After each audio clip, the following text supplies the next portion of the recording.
Panos Eastern Africa is a regional information and communication for development non-government organization working in the Eastern and Greater Horn of Africa region. The organization seeks to address the information needs of the poor and marginalized by creating media visibility of their concerns so as to inform policy through building capacity of the media to disseminate quality development information.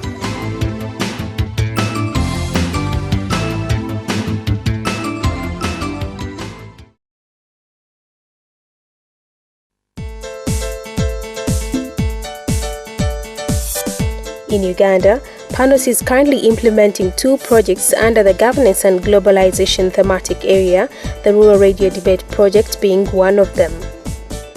With funding from the Deepening Democracy program, Panos supports 20 community radio stations in the 5 regions of the country to provide a platform in form of debate to the marginalized and voiceless rural communities to highlight their concerns for the policymakers to address. In doing this, Panos provides periodic training to the partner radio stations to increase their capacity to manage and implement the projects. One such training was held in April 2010 to equip over 90 participants that comprised radio producers, editors and journalists with skills to mobilize communities and generate content for debate. The approach that radio traditionally has been using is the top-bottom approach, where programming is decided at the managerial level of the radio stations and then fed to the communities. Now, with the Rural Radio Debate project, we are trying to change this, and we think that by changing the approach, we are bringing in more voices that have not been captured in other radio programming. So, the approach now in the Rural Radio Debate project is a bottom-up. We go to the communities and they feed into the radio stations. They decide what should form radio programming in these debates. They decide what the topics should be. So I know that many of you, I don't know actually whether many of you have been following this approach, but just to emphasize, it's what this particular project emphasizes, the bottom-up approach to radio debates. But how is it practically done? A participant from Nina FM in Moroto explains.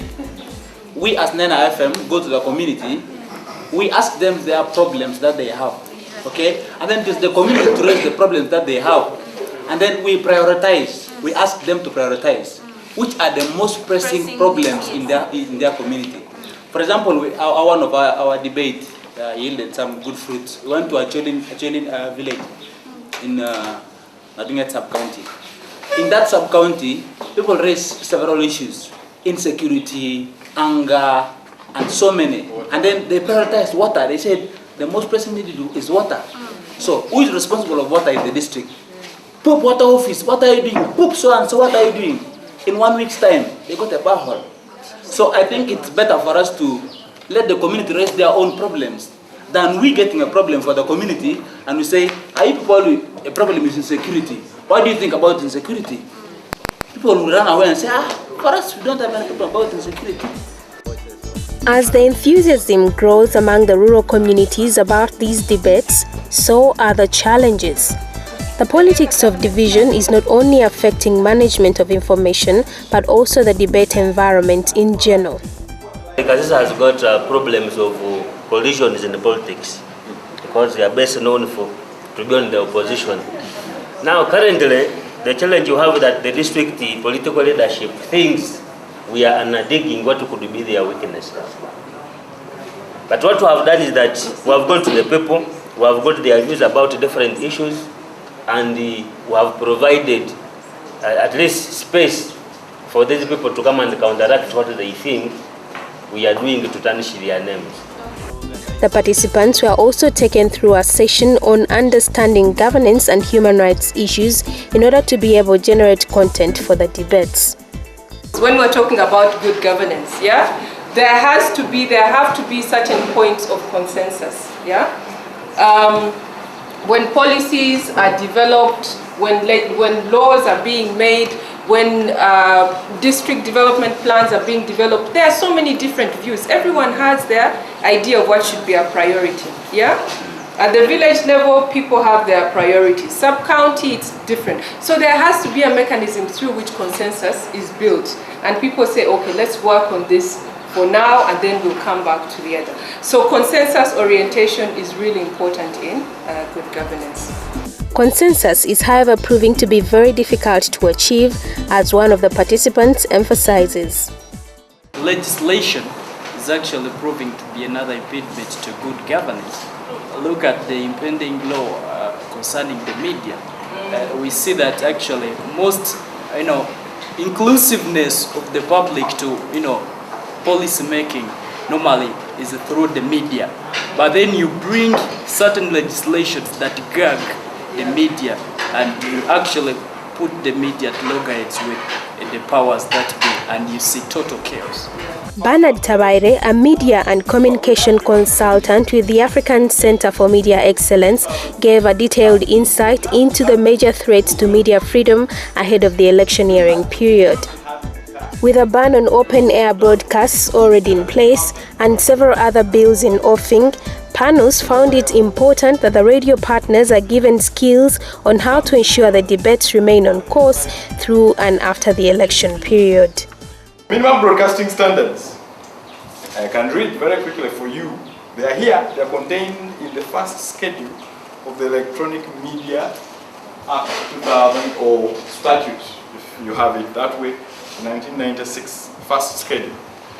A broadcaster or video operator shall ensure, 1, that any program which is broadcast, A, is not contrary to public morality, B, does not promote the culture of violence or ethnic prejudice among the public, especially the children and youth. C, in case of news broadcast, is free from distortion of facts.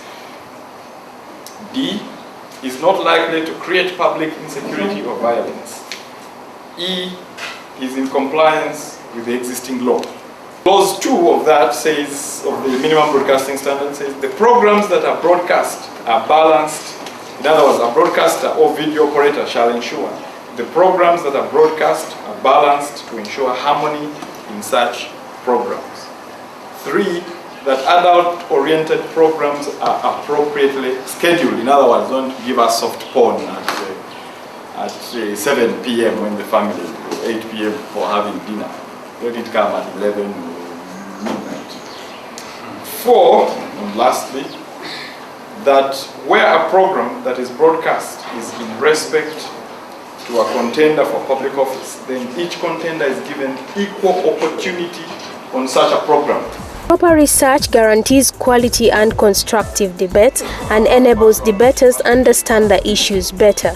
Here, the participants needed skills on how to organize and conduct good radio debates, and emphasis was put on the importance of research during topic formulation and journal production. If you have lukewarm debaters on one side and you have brilliant debaters on the other, what does the poor moderator have to do really? So if you have one group of people, let's say you have NRMs only, now you start asking them, provoke them on their weak points. They have to say something about it. They will admit and say, yeah, there we have a problem, and they'll expound on that problem. So you will get the debate balanced. It will not be praises, praises, and praises only. But you bring out the weak sides and say, but what happens? I mean, the vice president the other day was not willing to go and meet the park. And now he is willing. What do you have to say about it? That's a question he cannot avoid answering in the negative. Participants later had a debate role play to put into perspective what they had learnt in the previous sessions.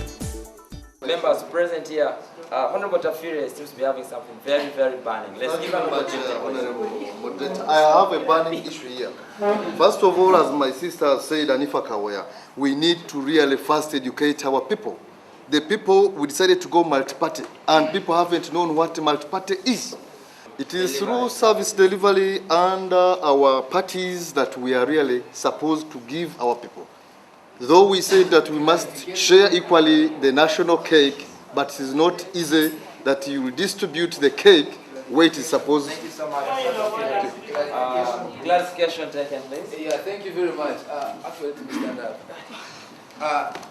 I want us to first clearly understand and giving a vivid example concerning multi-party system. In the first place, what does it mean being in a multi-party system of governance? Take an example when it is a single-party government.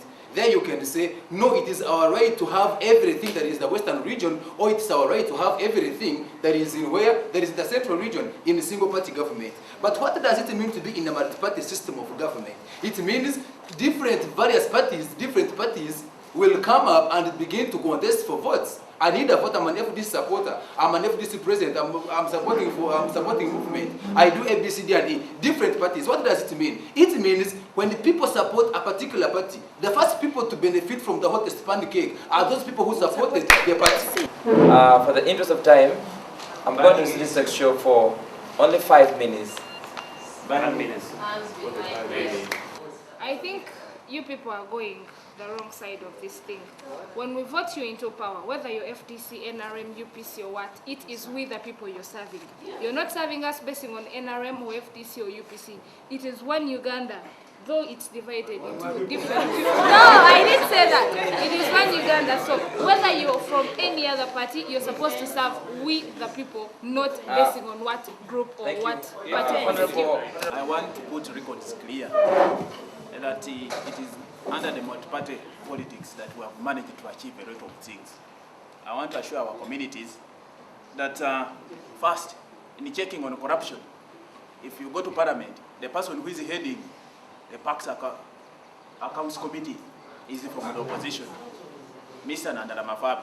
And we have made it sure that even if you're in NRM or you are what, when you appear there, you will bring back our money. And this money has to go back to the community to do its intention.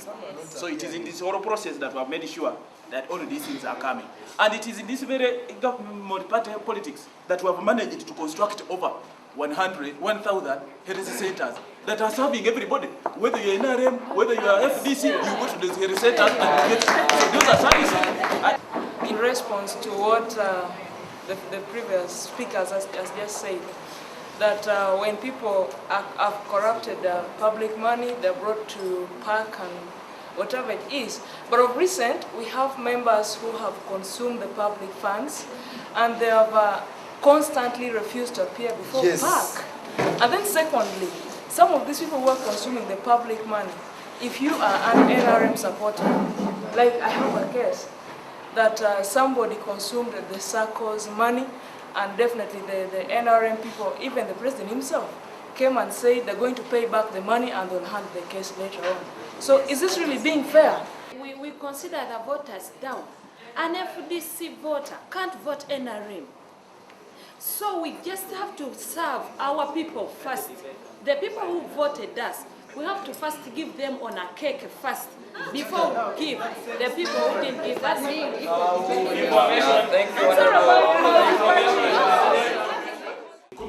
Training workshops of this nature for journalists are held periodically with a major objective of sharpening the media practitioners' skills to be able to deal with the challenges at hand and engage with communities in a more meaningful way.